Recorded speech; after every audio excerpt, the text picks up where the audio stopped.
Yo, what's good, everybody? I hope everybody's doing well out there. On this installment, I'm going to show you how I put this together for my Juvenile Ornate Nile Monitor named Shy. 150-gallon tank.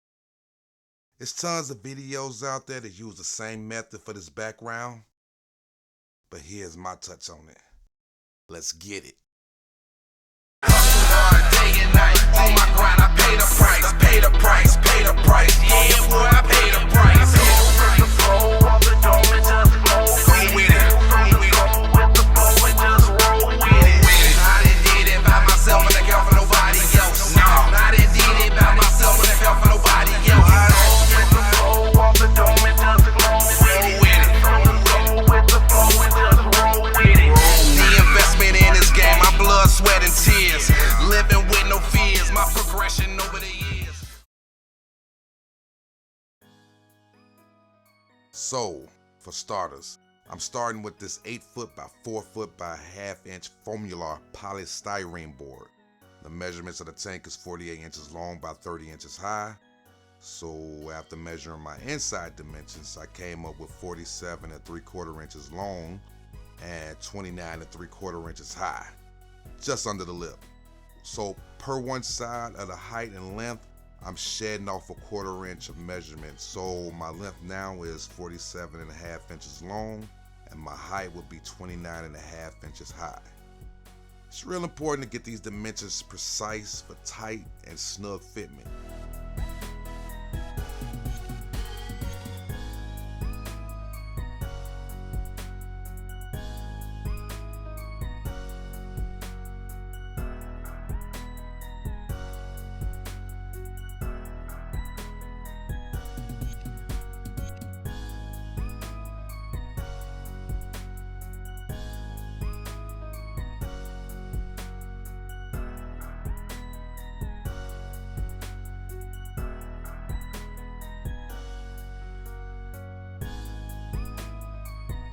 Here I'm using a meter stick for a straight trace for the cutout.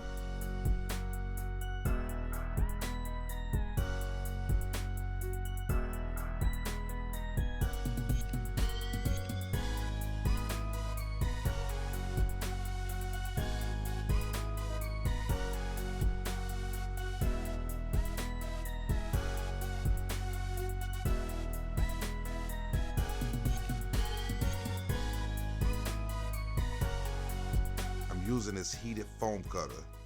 This thing is magic. Plus the no cleanup after is needed. It cuts through this foam board like a hot knife through butter. I recommend doing this outside or somewhere well ventilated. The fumes from this is toxic.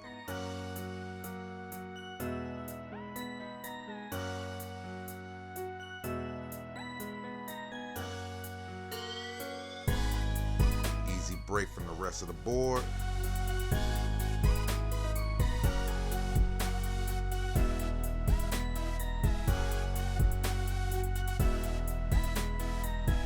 I'm using this 4-foot by 14 inch by 1/2 inch expanded polystyrene foam board to start the 3D effect.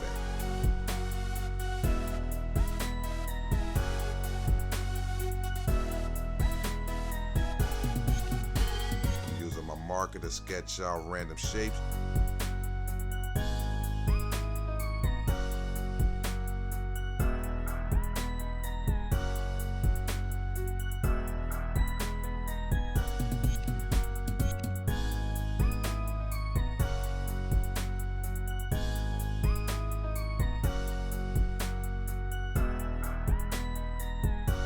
Using the heated foam cutter to cut the shape out. Again, I just love this tool.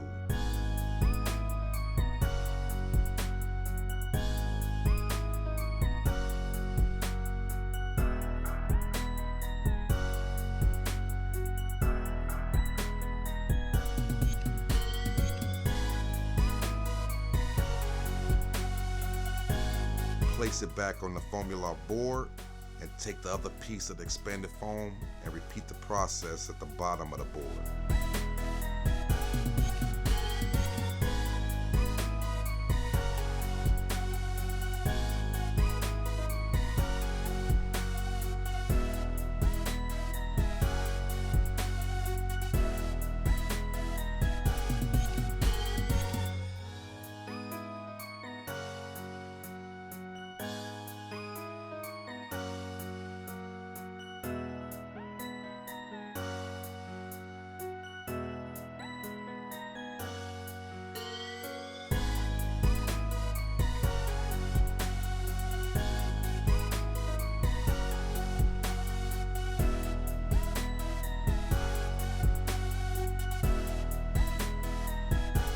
Breaking up the scrap polystyrene expanded foam for random rock shapes.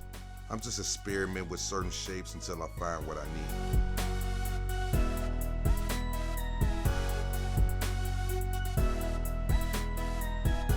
Out of all that, I decided to use a few. Placing the scraps in certain areas for the effect until I was happy with what I came up with.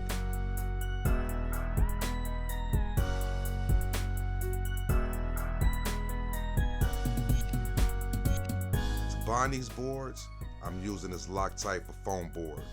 Once you spray this on, it eats away at the foam, so be real generous with it. Making sure I cover this board for every shape possible. I'm wearing gloves for this because it gets real sticky when it's cured. So once it's on there, it's on there.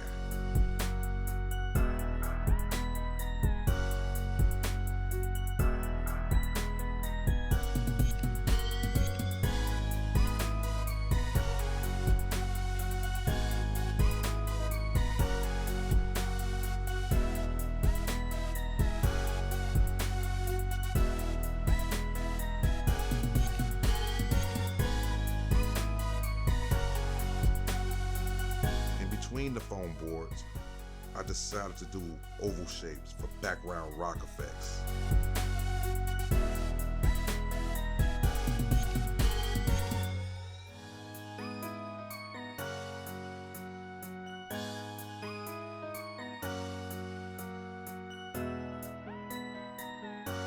Not perfect, but wanted to be consistent with the pattern. Now back to the heated foam cutter. I'm methodically shaping out the expanded foam to random rock shapes with grooves. My technique is starting low to high, plateau, then high to low to give the illusion the rock is coming naturally from the board.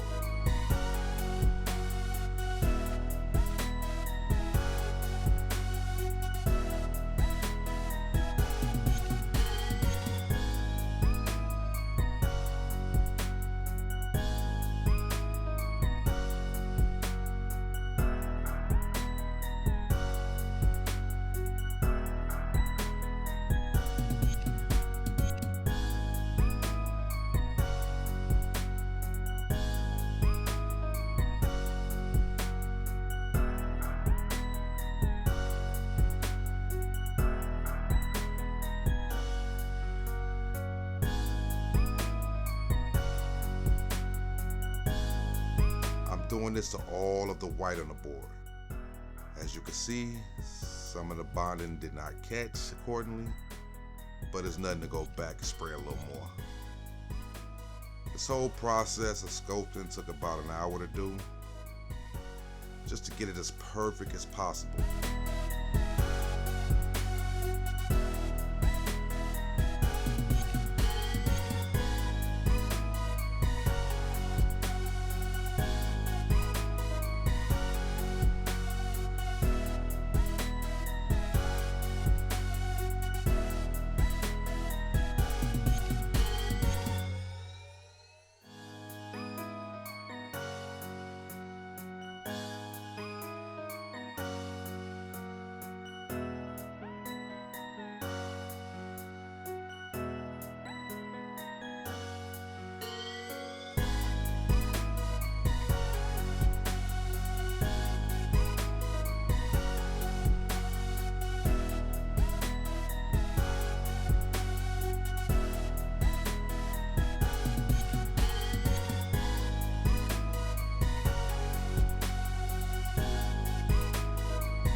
Now to the background ovals.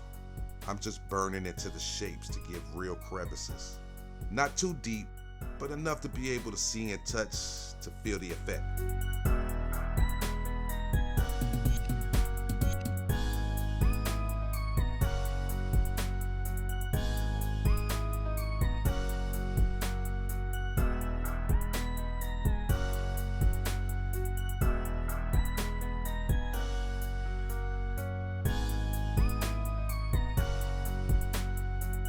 going all around this with every oval.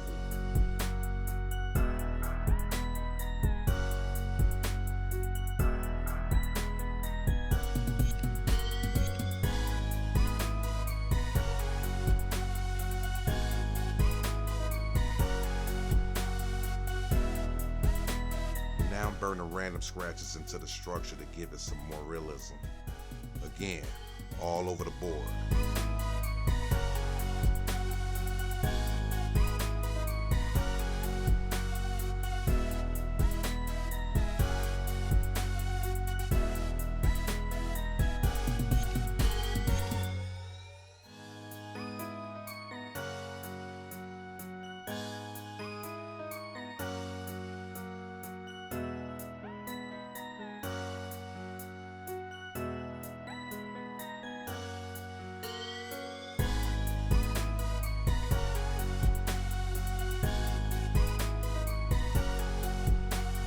Next, I'm taking this small garden rake to poke small holes in it, all over, to give it more visual and physical texture.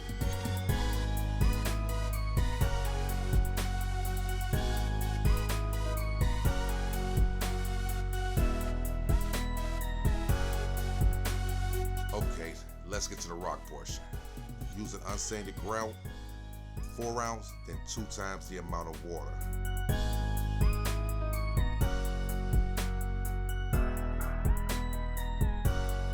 Stir really well.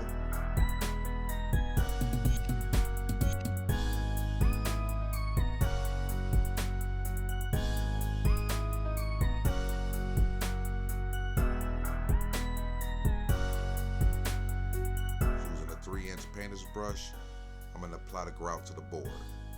First coat is going to be applied thin.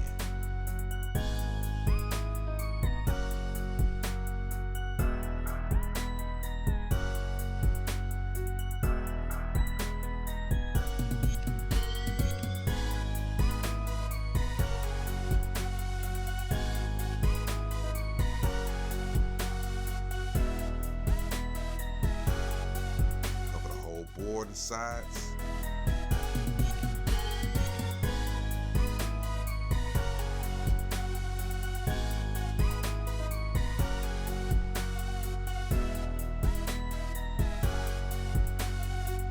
Wait about 4 hours before touching. Once it turns white, it is fully cured.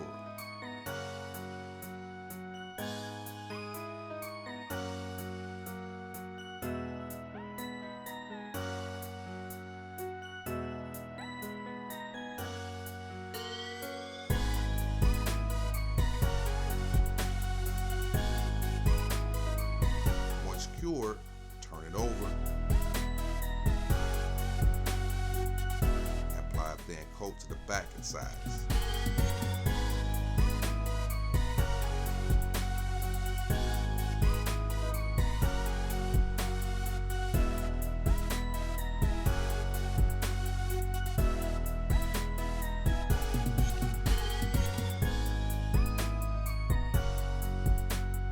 Wait another 4 to 6 hours, then apply the second coat, just a little thicker.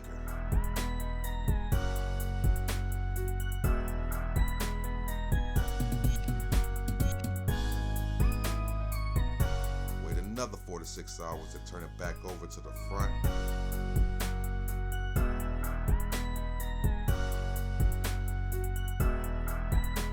And apply the second coat for the front with a little heavier amount. Another 4 to 6 hours later, I apply the third coat, going a bit heavier with the application. Here's how it looks.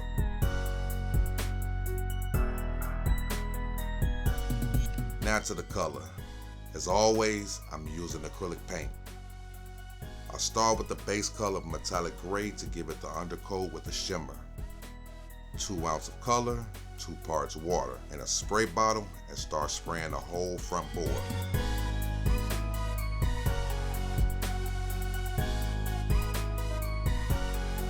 Give about an hour to dry, then I'm gonna darken it with some black acrylic paint. Sorry for the bad focus, but you can see how much it darkened.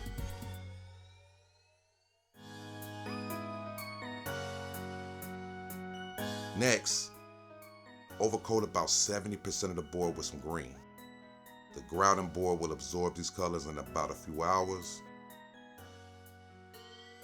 It is completely lightened up. Next, I'm using this cherry color, very moderately.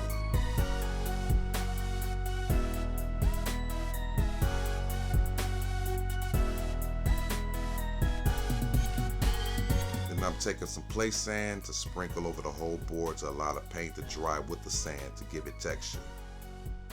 Then some quick sprays of some white to accent it.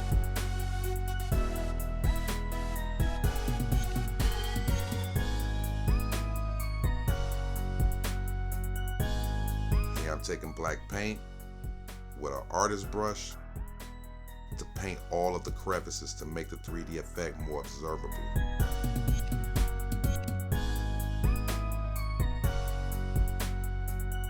I did my best.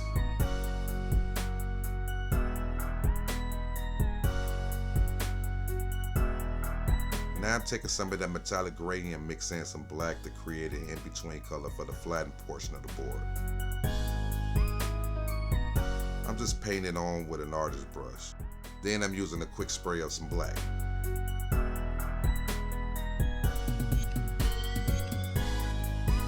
One more go around with some play sand right before top coating and wait about an hour. As always, I'm using satin finish water-based urethane to top coat. Pour some of the contents into the spray bottle and spray all of the front and sides. For the front, it takes 3 coats with 3-hour waiting in between. Once completely dry, turn it over, top coat the back twice, 2 coats with 4 hours in between. Top coat the back twice with a 4-hour in between dry time. That's it for this installment. Check out part 2 of this project to see how I finished up with the cages upgrade. Thanks. See y'all on the next one.